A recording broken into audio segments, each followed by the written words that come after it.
తిరుపతి జిల్లా శాంతి భద్రతల కోటలో ఒక కొత్త శకం మొదలైందా? ఒకప్పుడు వివాదాలు బదిలీల నీడలో నిలిచిన ఆ సీటుకు ఇప్పుడు క్రమశిక్షణతో కూడిన కొత్త కళ వచ్చిందా?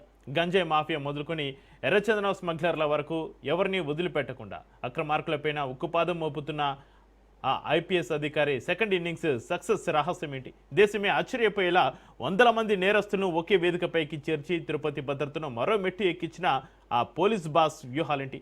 రాజ్ న్యూస్ అందిస్తున్న ప్రత్యేక కథనం.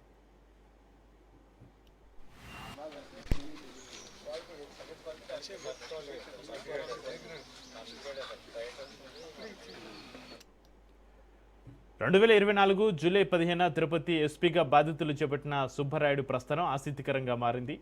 ఇక 2025 జనవరిలో జరిగిన దురదృష్టకర క్యూలైన్ తొక్కిసలాట ఘటన ఆయనను బాధ్యతల నుంచి తప్పించేలా చేసింది. అయితే సమగ్ర విచారణలో ఆయన నిర్దోషిగా తేలడంతో ప్రభుత్వం 2025 సెప్టెంబర్ 14 తిరిగి ఆయనకే బాధ్యతలు అప్పగించింది. తిరిగి వచ్చిన సుబ్బరాయుడు పాత అనుభవాలను పాఠాలుగా తీసుకొని వ్యవస్థను గాడిలో పెట్టారు.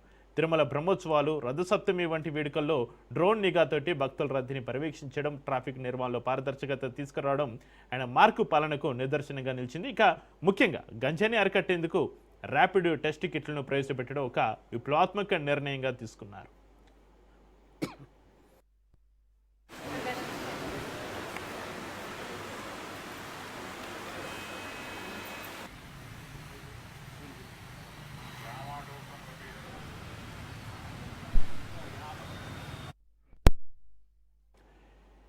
సుబ్బరాయుడి పాలనలో అత్యంత చర్చనీయాంశం అయిన మానవీయ కోణం, నేర ప్రవృత్తి కలిగిన 452 మంది రౌడీ షీటర్లు, స్మగ్లర్లను ఒకే వేదికపైకి చేర్చి మెగా కౌన్సిల్ నిర్వహించడం దేశ పోలీస్ చరిత్రలోనే ఒక మైలురాయి.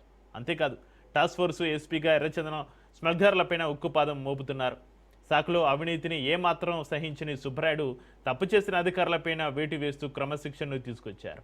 నేరం జరిగిన తర్వాత కేసు పెట్టడం కంటే నేరం జరగకుండా అడ్డుకోవడమే అసలైన పోలీసు పని అని నిరూపిస్తూ తిరుపతిని నేరరహిత నగరంగా మార్చే దిశగా ఆయన అడుగులు వేస్తున్నారు.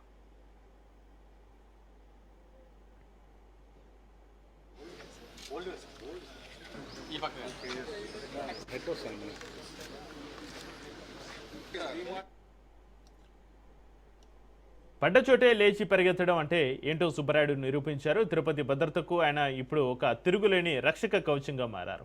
అందుకనేమో నేడు తిరుపతి ప్రజలందరూ కూడా సెల్యూట్ సుబ్బరాయుడు అంటూ ఆయనను అభినందిస్తున్నారు.